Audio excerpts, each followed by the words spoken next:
take us through this deal. So we've got a first mortgage that you're going to talk about here briefly. Our new segment, as if you will, the deal of the month, and we're going to try and do these hopefully on a monthly basis, maybe a little bit more frequently. We should have a little bit of collateral with this as well, where you can download a little case study to see in real terms what it is that we do, and this is an actual deal. So take us through it, please. So the first deal, kind of in brief, not to take an hour and discuss the circumstance of the deal, which I can, but I gotta be more. You gotta tighten up. I gotta be quicker. I gotta tighten up. So in this specific situation, this was the deal that I've personally underwritten, and I feel very proud of. It was a dire situation for an individual who came to us, and a very typical situation. They bought a property, but they didn't sell their existing property. Right. And because they haven't sold their existing property, where most of the equity and most of the down payment would be, mind you, this client would easily qualify with a bank, but because they haven't sold the property, the bank have denied their application. Right. They came to us literally 3 days prior to closing of the purchase, with absolutely no extensions from the seller, because the seller felt that they sold the property less than they could have gotten on the market otherwise. And the individual came to us through a broker, and we looked at the application. It was great. The property was, I believe, a little north of $1 million. And the existing property had a lot of equity in it, and a very, very tiny first mortgage. So what we've decided to do, because remember, I gotta make sure that the deal makes sense both to the investor and to us, from the underwriting standpoint, to the borrower. We've ended up providing $1 million, $1,000,001, I think it was, $1,150,000 even, mortgage. What we've done creatively, we've crossed both of the properties for cross-collateralized for greater security for our investors. And this way we were able to utilize the equity in one property to cross with the other for the sake of the down payment, and use both properties as collateral, and provided the loan, closed in 3 days, no extensions, right on the dot. A lot of work went into it. The deal has funded, and the borrower was relieved, right? So again, if you don't close on the property, legal problems. Not down payment. Deposit's gone. Potential for a lawsuit. The headache that's completely unnecessary. Which is the true purpose why we exist. We exist to come through for borrowers on situations that are viable and make sense to both parties. So we closed the deal, and 30 days later, the individual sold the property and paid us out. The old property. The old property. The one that they sold. They were wanting to sell. Right. Yeah, the property which was on the market but didn't sell. So we funded, we leave, they were able to sell the property and pay us out within the course of 30 days. Now, to me, this is a win-win situation. The purchaser closed on the property, so no problems. Then they were able to sell the property, and then... So we did it with probably a 6-month term on that one? Or? So that specific term was a 6 months fully open term. Right. Which means that you can pay it out at any given point in time with no penalties. But do we still collect interest for the 6 months? We don't. So the deal was structured so that it was on monthly installments, which means monthly repayments. Right. And because I think it was 28 days that they were holding the mortgage for, it's called per diem interest. So it's daily interest that gets accumulated. And then the lawyer asks, from the other side, asks for a payout statement, and in it we say, okay, well, you owe us interest for so many days to pay us out, and in return, the deal has closed and we got completely repaid, which was a success story. Life happens, but with the right type of strategy, the problem gets resolved. Right. Perfect. Okay. Let's talk about a couple other deals here. I think you've got another 2 in there queued up for second mortgages. I think they are both, because I think this is I think it's a contentious subject in our industry, and I think a lot of people when anytime I talk to whether it's an end client or a financial advisor, and we discuss that we do have second mortgages within our portfolio. There's always this little bit of a little step back. Saying, second mortgage is more risky. Yeah, exactly. Which, again, to the layman like myself, obviously I know a little bit more about them now, and I've been in the industry for quite a while now. But take us through these kinds of deals, these couple deals, and why people would need to take a second mortgage. I think one of them is a debt consolidation, and then Both the of other, them are actually. both of them. Okay, so let's talk about that, because again, good examples of helping people, right? Absolutely. And great for our portfolio because we get a little bit more yield, and Yeah. we're getting great deals. So. And we solve a very important purpose. Yeah. So this specific situation, I remember it was a couple that came to us looking for $300,000+ second mortgage. They had an existing first mortgage, was an institutional lender, was a bank. And they went to the bank in hopes to consolidate their existing loans, because if you have a mortgage with a specific bank, you by default go back to that bank to ask for more money, and then you hear, unfortunately, we can't help you because of this or this or this. Right. In this specific situation, the income was perfectly great. The couple was making north of $300,000 a year. The problem was, because they had so much debt and they were overextended, the scores were below 600. They were in their the credit scores, the FICO score, that is. They were in their 550s, 560s. Now, the banks, for the most part, not only did they use the personal credit bureaus as a point of reference, but they also have internal credit scoring systems. And if they score less than the approval would allow, they unfortunately would decline the deal, regardless of how much money you make or whatever the circumstances are. So what does a borrower like this do? Well, they would come to us as an alternative lender. We would extend them this money. We would make sure that conditions are set on a commitment as such so that all debts are completely wiped off and paid out.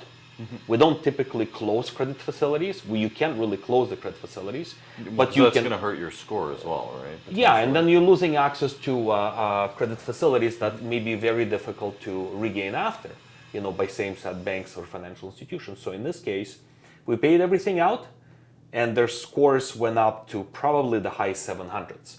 Because if you owe 10,000 on a 10,000 card, and now you owe zero, your credit score given 30 to 60 to 90 days after goes up. Right. The score is up. They went back to the bank. The bank looked at the application, pulled their personal credit score, and they scored much higher. Said, okay, now this makes perfect sense. Let's go through with the refinance. So we literally had that loan for a period of 3 months, and we got paid out. Right.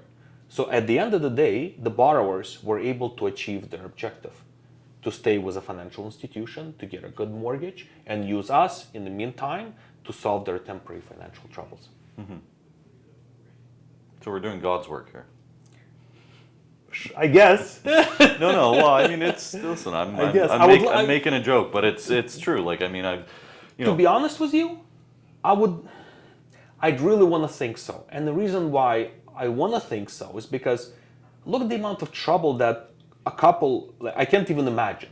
The financial stress, the conversations. They have been there, done that, my two friend. children, right?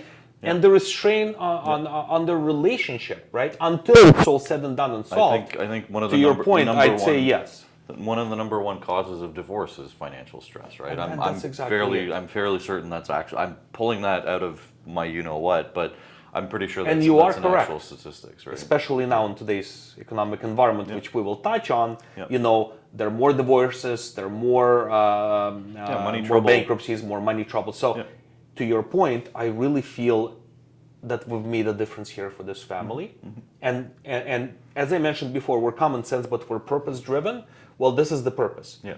Were we able to accomplish something and do something good for them? Absolutely. Did we pull them out of this situation, got them back into the bank? Absolutely. Yeah. Win-win situation? Absolutely. Yeah, I think there's a lot to be said, again, and just in general, in our industry, I've come across companies that do more predatory type lending. Yes, yeah. Which and again, like, I mean, not to throw sort of shade or anything at anyone, but there are companies out there that, look at a situation and go, hey, these guys aren't going to make their payment, but we want that house or that property or whatever it is, whether it's commercial or, a business or something like that, and we'll lend knowing full well that, the borrower is not going to be able to pay, and then that the company is going to be able to take over that property for whatever use that they want it for, Yeah. right? Like, and that to me is, it's pretty greasy if we go down that route.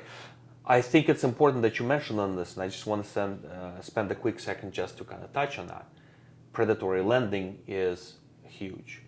When people are taken advantage of for the sake of making money, I think despise would probably be the right way of positioning. I despise these type of practices, right? And we are very much against that. And the reason why we're very much against that, and I say myself and my business partner and our underwriters, because cumulatively over 60 years of underwriting experience, and both me and my business partner were mortgage brokers. I've been in the industry for 20 years. He's been a broker for 18 years. So when you deal with these clients' situations individually, and you get to understand their problems and the pain points, how can you be so bad in taking advantage of the situation? They're asking for your help. Come through with open heart and best possible solution. But unfortunately, not everybody shares that type of ideology. No, there's always right, and bad people out there, and greedy people, and yeah. Let's jump into the last and third example that we were gonna talk about. So let's get right into it. Yeah, absolutely. We'll make it quick.